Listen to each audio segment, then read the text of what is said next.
Hello and welcome to the MRO Show presented by Chadwell Supply. I'm your host, Adam Porter. Chadwell Supply is 100% dedicated to the multifamily industry. Your order is on our truck, delivered the next day. Learn more at chadwellsupply.com. Today on the MRO Show, I'm joined by Ashley Rowland. Hello. Who is based out of Birmingham, Alabama. And Ashley is involved in the multifamily industry. Her job is to work with property managers and property owners, making sure they have everything they need to be successful at their communities. Ashley, welcome to the MRO Show. Thank you. Thank you very much. So I'm excited to talk with you because in addition to doing what you do now, and you do it very, very well, everybody in Alabama knows and loves Ashley, you have pretty extensive background in multifamily. So you come at this from a lot of different perspectives. I do actually. I've been around for going on 20 years, started as a temp for leasing in Tuscaloosa while I was in college, and actually for psychology, isn't that funny, and fell in love with the industry. And from there, I started managing properties, portfolios, and then came over to our supplier side in 2012, and I just can't get away because I'm with the best company now. What was the difference, you think, between working on the supplier side and working where you were before on the customer side? You know, everybody thinks, how can I say this? Everybody's like, oh, you guys just have this fun, wonderful job. It looks like y'all are partying all the time. You're traveling. And I'm like, what they don't see is that we actually work a lot harder. Instead of having any off time, you're working, 24/7 basically to get anything done, anything that our clients need. We're always going to be there for them. So you're having fun. You're having a good time. We are, but we're working hard. But you're building relationships and making sure those customers have what they need. Absolutely. So one of the things people get to know about you if they see you, I met you first through social media. Yes. And so I saw there on your byline something I love. It said, Ashley Rowland, multifamily nerd. Yes. And I thought, I'm going to get along with Ashley. I love that, the fact that she's nerding out about multifamily. So I wanted to dig into that a little bit. What is this persona that you have? Well, so I am very data driven. Anybody that knows me, I love a good spreadsheet. I want to analyze everything. I want to know what's going on in your market. And considering what we do, we are selling supplies, but it is more than that with us being a partner. If I can have that conversation with you with what's going on with your new construction or renovations, I want that data and those numbers. And that helps me do my job and helps me be a better partner to pour into our customers and help them get to where they need to go and get better NOI.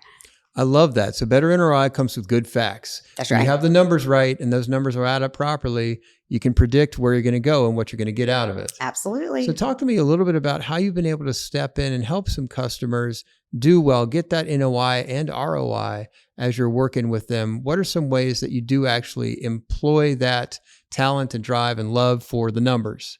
Well, I use my numbers. So I'll go in there for a meeting or a Teams call, whatever we're going to do. And I will go over the facts with what's happening in the market. And usually, if you've got your sister properties or your competitors next door and they're redoing kitchens, maybe my client does not know that they're doing that. And so that opens that discussion to say, hey, did you know that XYZ is doing this? And how are we going to compete with that? Can I help you compete with them? So you're out there proactively looking for ways to help your customers be competitive, but not only be competitive, to have that edge over the other guy. Absolutely. And, over this past year too, nerd out for a second, right? We know rental rates went crazy for a little while, and we know they're kind of stagnant right now. So they really got to be on top of their game to stay occupied too. And with that, I like to help them have less turnover, so less move outs. And with that, we need to make sure that they're getting supplies when they need them the next day, and they're keeping their current residents happy. So talking about that, let's camp a little bit on our less turnover and more retention of residents. What are some ways that, because again, you haven't been on the supplier side the whole time, what are some ways that you've seen property teams be successful retaining your residents? Well, number one, I think is everything goes back to customer service with what we do and with what they do on their side as well. And I believe getting their maintenance orders done in a very timely manner helps. And then going off away from kind of what we do, but making sure that they are actually surveying their residents and talking to them and taking care of them and making sure that they're actually getting what they need to stay happy and to stay there.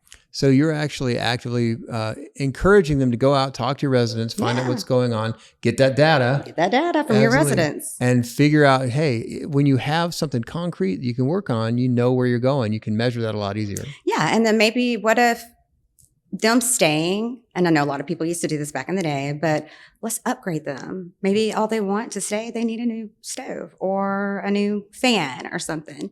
And then we can step in and help with that. Nice. I love that. You alluded to earlier, a lot of people say they look at what you do and your team, you guys have a lot of fun. Now, obviously, I've seen that Alabama team. You guys know how to work. You know how to work hard. You know how to have a good time. We do. And definitely. So talk to me a little bit about the importance of building relationships from your perspective in the multifamily industry, the importance of it and how actually you go about building those relationships. It's kind of organically. I think first it starts with building a base friendship almost. As a salesperson, I've always joked, I'm not a salesperson. I'm your data person and I'm your friend. So I'm going to come in, we're going to bond and get to know each other. And then we can uncover together if you've got any needs that I could help with, of course, but it's really just pouring into each other. And I think with all my team, especially, we love what we do and we are passionate about it and we have servants' hearts. So we're doing it because we want to do it and we genuinely want to help everybody. So I want to show how authentic this is in a moment. We didn't practice this. This is not on the cue cards, not a question I asked you before. I want you to take a second and shout out some of the folks at the apartment associations that you're involved in. Talk about the AAs that you're a part of. Well, I'm part of quite a few of them, but currently I'm a vice president on the supplier side for Greater Birmingham Apartment Association. And then I serve on our board of directors for the Alabama Apartment Association. And I work with some of the bigger companies that are there and that they've been great mentors with us. How is GBAA helping out their client properties?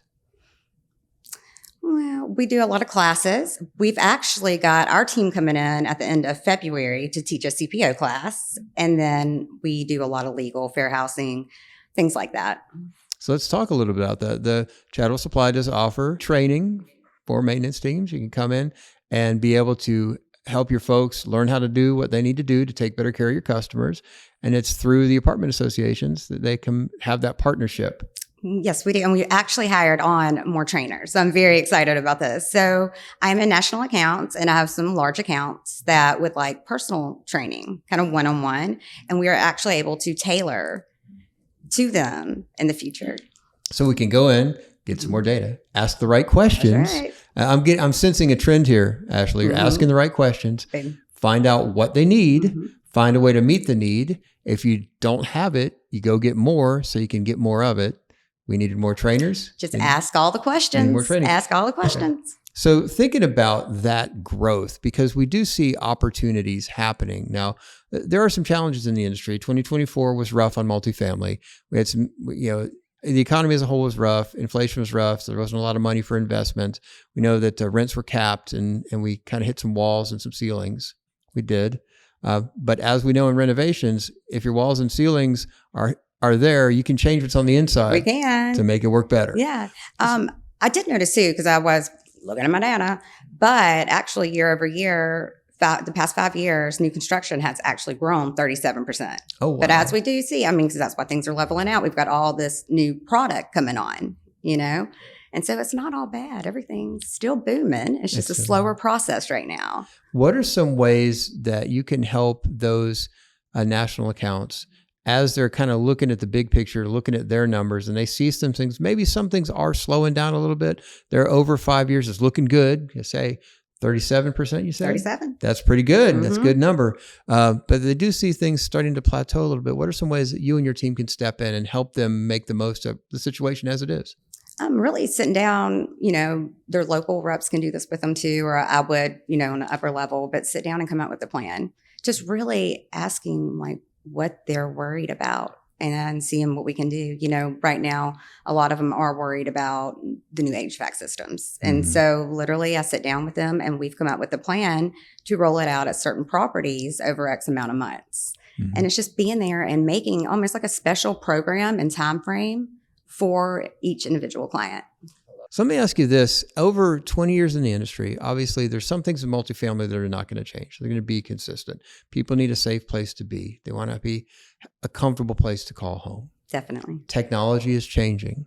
We're always going to see things in the industry change. We're going to see things in economics shift globally and locally. Yes. What are some things you see looking ahead for the multifamily industry? I've actually talked to a few maintenance guys about this recently, but smart locks and your smart thermostats, that's going to be some of the biggest things, which a lot of people are already putting in with their new construction anyways.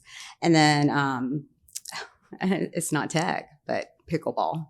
So if you're building or redoing amenities, pickleball is hot right now. It is, and it's been hot for a minute. I come out from a journalism background. I remember the first kind of steps in the pickleball revolution. We started seeing a lot of local communities replacing their tennis courts or adding pickleball or converting pickleball. And everybody said, oh, this is just a flash in the pan. It's just the latest trend and whatever. Well, that was the early 2010s, 2012, 2013. And now it's blowing up. And we are 10, almost 15 years later, and it's everywhere. It's insane. I think it's funny. And so I like to put that in there. And it's a simple thing. There's a place out in Sarasota that's actually, it's an indoor air-conditioned, climate-controlled, 2-story pickleball membership club with a bar. We'll see. Maybe some of our clients should look into doing that too. Yeah. Hey, it's not a bad idea. No. I tell you, membership filled up quickly. Yeah. For that place. But I tell you, those are things that I think having somebody who's paying attention to the details, paying attention to what the trends are really saying. Something as simple as, hey, do you guys have a pickleball court? What are you doing for that little area back there in that piece of parking lot that nobody ever parks at? Yeah, let's sit down and brainstorm together, Mm-hmm. And then when you're coming up with ideas, then we can help fulfill their dream or their idea or our idea together. What are some, and I'd love to just kind of ask you for an example of that. What's a time where you were able to sit down and help somebody come up with an idea like that? Oh my goodness. Well, there's been quite a few times actually. I've got stuff to share from when I was on site. I mean, Let's go both. Let's start from being on site and where you were able to look at a question with the right perspective and ask the right questions about that challenge and solve it. Talk to me about that. So I took over a community that was mostly low income, but it was fading out, and it was in a college city, and we had this huge space. It was not being utilized. I mean, we're talking about 70 shag carpet. Nothing had been changed. It's just sitting there. It stinks. It was bad. Okay. And I had an idea, fitness center, which of course everybody's got those now, but this is back in the day. And so we actually went in there and came up with a game plan with my maintenance guys. We ordered the stuff ourselves and we ripped up flooring. We put the rubber flooring in ourselves. We did the panels on the ceiling. We painted them, but we did that together. And we ordered our supplies and we sat down and, knocked it out. Transformed a space that nobody was using, that was just dilapidated, and turned it into a moneymaker for you. Yes. And then we were actually able to turn over and got a lot of students living there. And NOI went over the top with that, and then I got promoted. So it worked out for everybody. Well, absolutely. Well, hey, when you're coming up with ideas that are that practical, hey, sustainable NOI is a beautiful thing. Definitely. Looks really good on that balance sheet. Mm-hmm. How would you approach that process? If I were to come to you and say, I'm a property manager, I'm a property owner, and say, I'm one of your national accounts. And I say, well, I have 10 properties. Okay. 8 of them seem like they're doing pretty good. One of them just been stagnant. One of them, a lot of turnover, not sure what's going on.